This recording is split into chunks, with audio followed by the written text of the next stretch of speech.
Regardless of what level we're at, the fact is that we as improvisers all have pet licks or phrases we tend to fall back on. The problem is that we often tend to just play them in the original harmonic setting we learned them.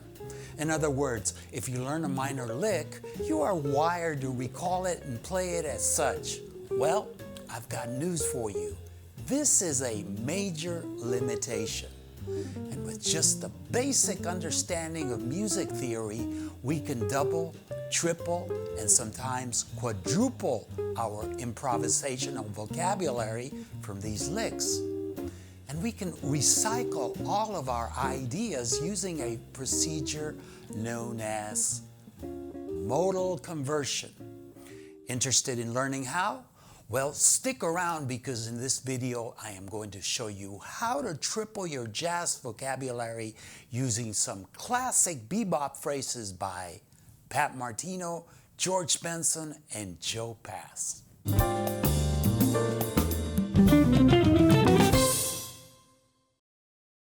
Hi, I'm Richie Zellen, and I want to welcome you back to the Jazz Guitar channel. And if this is your first time, consider subscribing and be sure to click the bell icon so you won't miss anything. In this lesson, we are going to learn how to recycle our favorite vocabulary. To learn how, we are going to use 3 phrases by 3 influential bebop guitarists. Before getting started, I want you to know that throughout the lesson, I will be referring to these phrases which are included in my free ebook, 20th Century Jazz Guitar. It contains 113 pages of transcriptions, discographies, and interesting information about the most influential jazz guitarists of the 20th century. So, if you haven't already done so, you can download it by simply subscribing to my newsletter at jazzguitarrichiezellen.com. And I have placed a link in the info section down below this video for your convenience.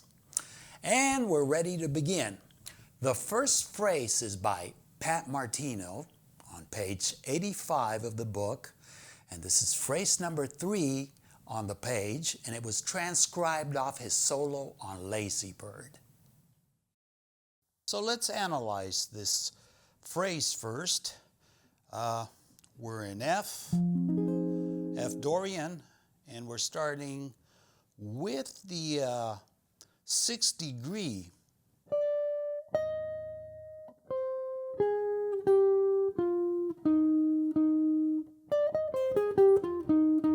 So that's the original phrase. If we hear this in the context of a 2/5 phrase, it would be something like this. 1, 2, 3, 4.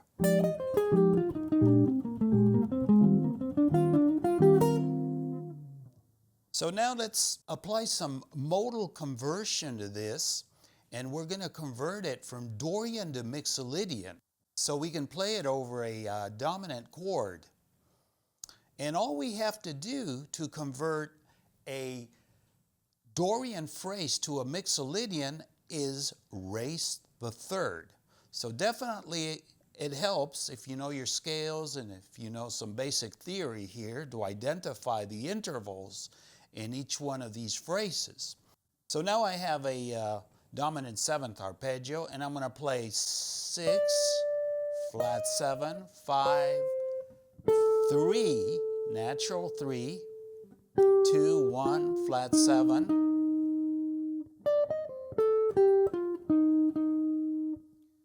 And we're going to use this in a 2-5-1, and this time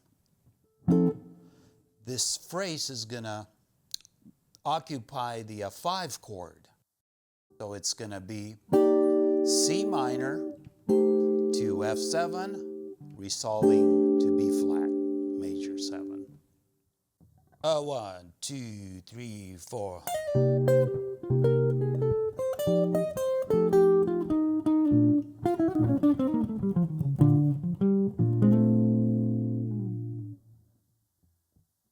Now let's convert the original Dorian phrase to an Ionian. So we can apply it over a 1 chord or a major 7. And all we have to do in this case is alter the flat 7, make it major 7 here, and the minor 3rd should be raised half step up to become a major 3rd, and presto, we have our major 7th 1 chord phrase, and it sounds.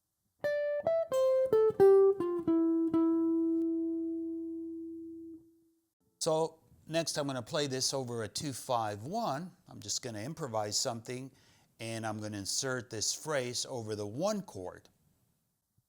So that means that our 2 chord is going to be a G minor 7, our 5 chord a C7, C13th there, and finally our F major 7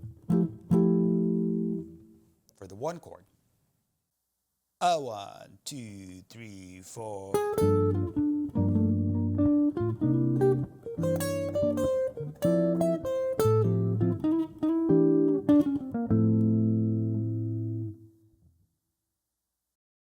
The second phrase we are going to convert is by George Benson, and it is the final measure of phrase number 2 on page 75. This, by the way, is off Benson's solo on Stella by Starlight from his album Tenderly.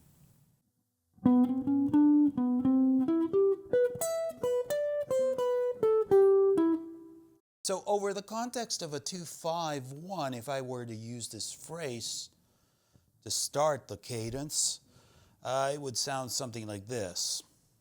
1, 2, 3, 4.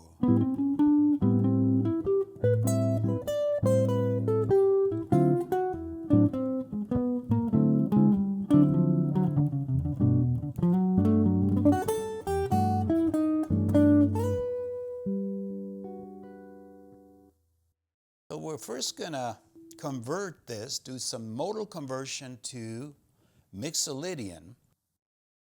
So now what we need to do is convert the flat 3 to a major 3rd, minor 3rd to major 3rd.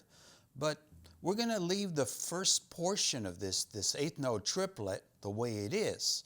And we're only going to turn the second flat 3 into a major 3rd, because this first portion just sounds like a chromatic run, and if we mess with it, we're going to really mess up the whole line. So it sounds really fun when we just go to, we'll call that a chromatic, another chromatic, to the 4, and now we go down to the 2, and now instead of going to a flat 3, we go to a major 3rd. 5, 2, 4, and now again, major 3rd, 2, 1, flat 7, 5.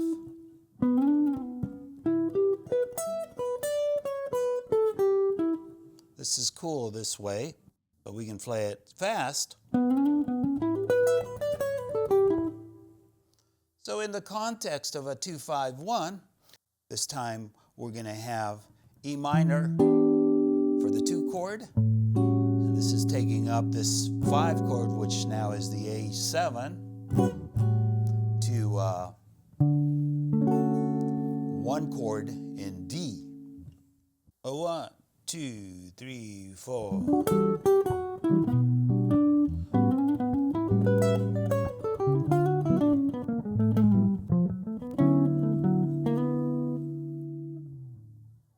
So now let's convert the phrase to Ionian so we could use it over the 1 chord, and now the 1 will be over A major 7, so our 2-5 will be B minor, E7 for the 5 chord, and A for the 1 chord.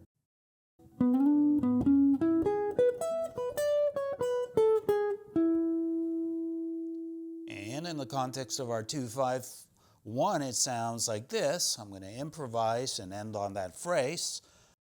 1, 2, 3, 4.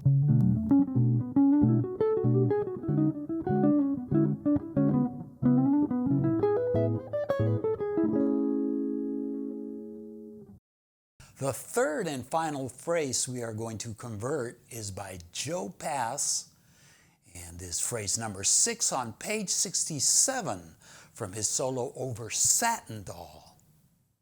So in the context of a 2-5-1, if I were to insert this phrase over the 1, and this is going to be over G minor, C dominant, going to F major. 1, 2, 3, 4.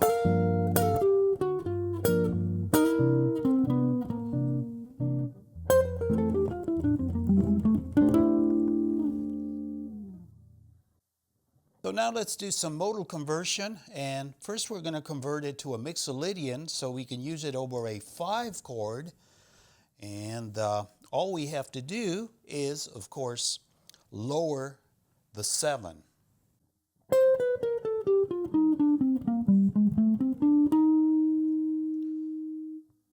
One, 2, 3, 4.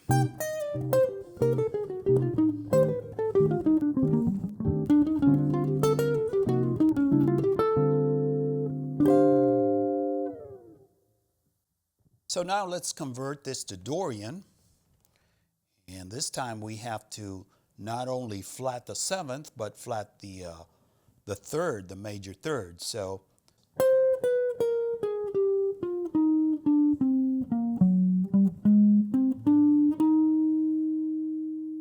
now this is starting the 2 chord in our cadence, in our 2-5, and it's an F minor going to a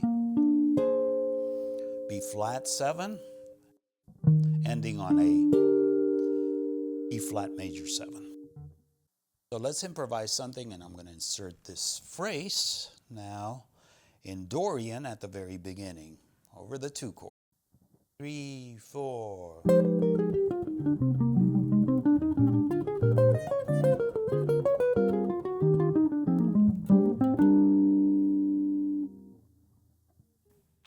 If you have any comments or questions, I'd love to hear from you, so please be sure to drop me a line in the comment section. Also, before I sign off, I have a small disclaimer to add here. I am not a big fan of memorizing licks. I believe jazz is a language, and you should learn its grammar to structure your phrases in the same manner we do so when speaking English, or any language for that matter. What we are doing here should mainly be used as a means to analyze how a great player uses the grammar. That way we can model it to create the feel and sound of a line or phrase we want to emulate in our playing style. Having said that, if you are not familiar with the elements of jazz grammar, or how to develop them to improvise without the need of memorizing licks, I want to invite you to check out my online Bebop Guitar Improv series. You will find a link in the info section down below. Finally, if you enjoyed this lesson and want to keep learning all about jazz guitar, be sure to subscribe. Have fun, and see you in the next video.